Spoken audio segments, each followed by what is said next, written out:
Bonjour et bienvenue pour cette nouvelle vidéo. Je vous invite à regarder le tuto de cette réalisation. Alors si ça vous intéresse, ne zappez pas.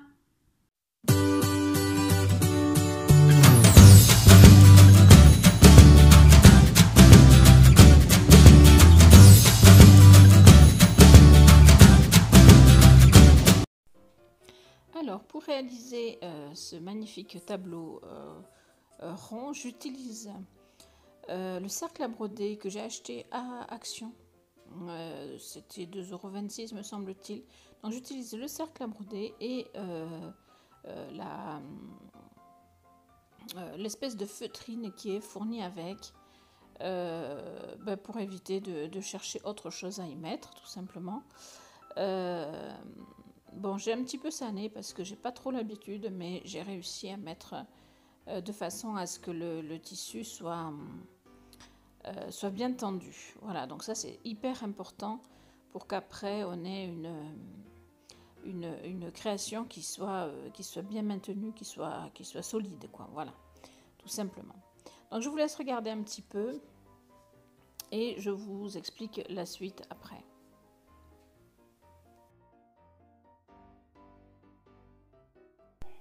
Donc quand votre cercle à broder est bien serré et que votre tissu tient bien, bien évidemment à l'arrière on vient couper le surplus de tissu pour avoir quelque chose d'homogène et de joli. Voilà, donc ensuite on vient positionner du gesso. Alors sur ce genre de matière je n'ai jamais essayé cette feutrine. Mais je me suis dit pourquoi pas après tout, donc je l'ai fait et ma foi ça marche pas trop mal. Le truc c'est qu'il faut passer au moins 2 couches, ce que j'ai fait mais je vous ne le montre qu'une fois, hein. Et surtout sécher à heat gun et attendre également parce que ce tissu est assez épais et donc on a l'impression que c'est sec à la surface, mais en fait quand on va un petit peu appuyer, ce n'est pas sec du tout. Voilà, donc il faut prendre le temps pour cette création. C'est pas pour rien qu'elle m'a pris toute une après-midi.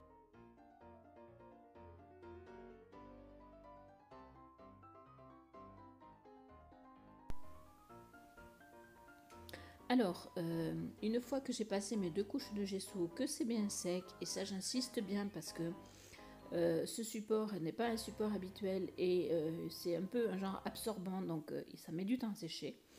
Je viens prendre le moulage que j'ai préalablement fait dans un moule Stamperia qui est prévu pour ça, hein.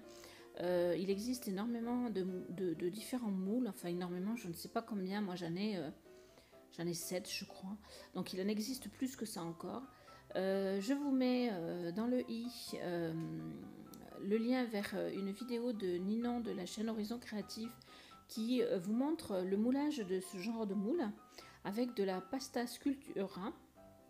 Voilà, donc comme ça vous donnera une petite idée. Alors moi j'ai fait avec une pâte de chez Action, mais je pense que c'est quand même mieux de faire avec de la pasta Sculptura quand on peut. Voilà. Donc je viens couper un angle de mon moulage pour le mettre le plus près possible du bord de mon support rond, donc parce que je n'aime pas l'idée de mettre ma plaque de moulage au milieu, centrée, enfin voilà. J'aime bien les choses un petit peu décalées.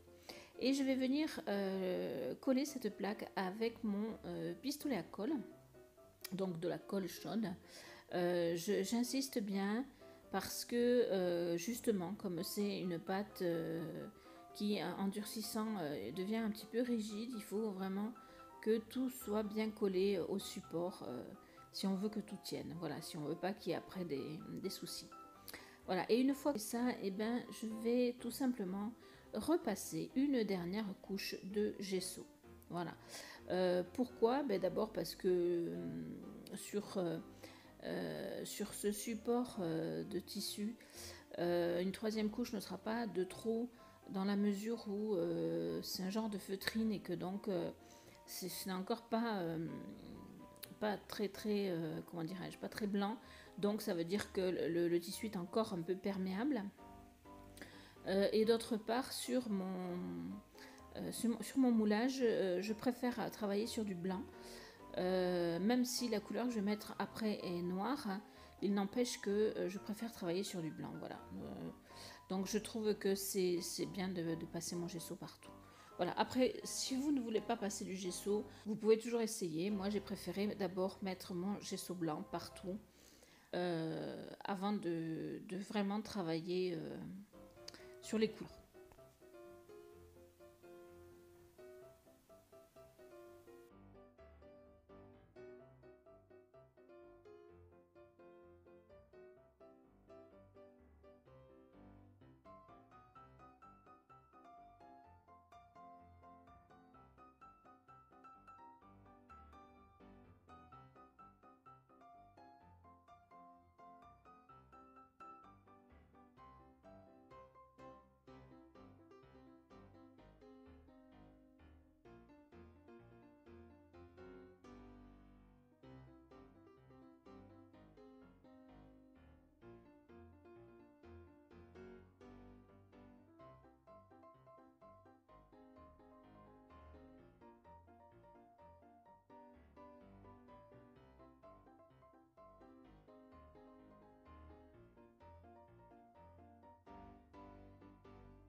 Alors une fois que mon gesso est bien sec, je viens passer donc du noir. C'est une peinture noire acrylique de chez Action. Donc pas besoin de chercher les complications. Une peinture normale, il n'y a pas de souci. Et je viens la passer, j'ai commencé par le moulage, mais en fait je vais la passer sur tout le tour, sur tout le support, y compris sur mon rond en bois, en tout cas la partie de devant, pas sur les côtés. Je vais faire en sorte de ne pas dépasser pour pas que ce soit moche après en le portant par un biais, mais voilà, tout le tour, le support y compris, tout en noir, voilà.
Alors toujours pareil, une fois que la couleur est sèche, je prends un genre de peinture cuivrée et métallique, une couleur que j'aime énormément, et je viens la passer, mais sans insister par contre, c'est-à-dire pour laisser ressortir le noir du fond. Alors je l'utilise bien sûr que sur mon moulage, le reste autour je n'y touche pas. Et je viens en fait le mettre sur toutes les parties qui sont voilà, en 3D. Tous les reliefs, voilà. Alors bien sûr avec le pinceau il en passe un petit peu au-delà, en dessous, mais ce n'est pas grave puisque ça laisse quand même ressurgir le noir qui est au fond.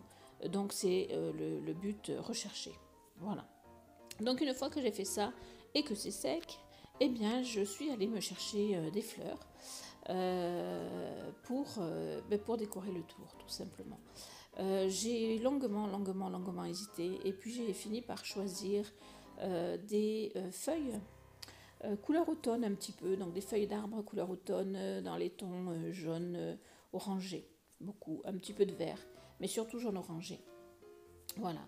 Et puis pour aller avec ces feuilles, j'ai trouvé que les fleurs de chez Action qui ressemblent un peu à des marguerites mais qui sont assez grosses en couleur saumon étaient plutôt sympas. Là-dessus j'ai ajouté des boutons de rose couleur blanc crème et à la fin eh bien, je me suis amusée à essayer de mettre des arômes blancs parce que vous savez que les arômes blancs de chez Action je les aime beaucoup et ma foi ça passait bien donc j'en ai mis également.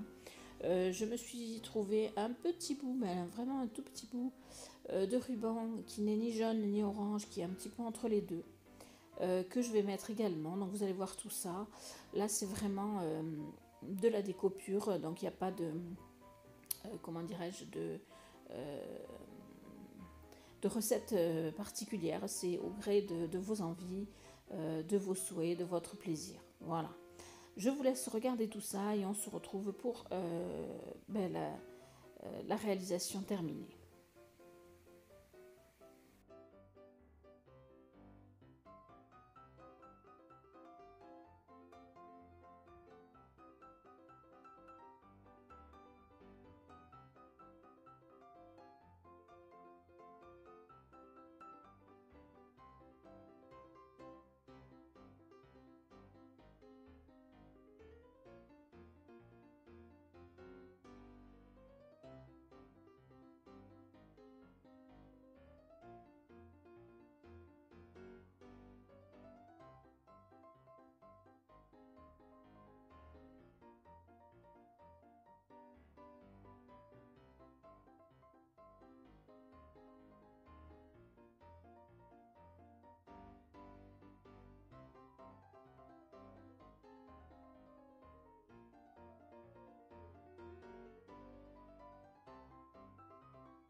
Voilà, alors je vous ai un petit peu épargné de la vidéo parce que franchement, sinon ce serait très long, même en accéléré x8. Donc voilà, je pense qu'à un moment donné, il faut savoir couper un petit peu.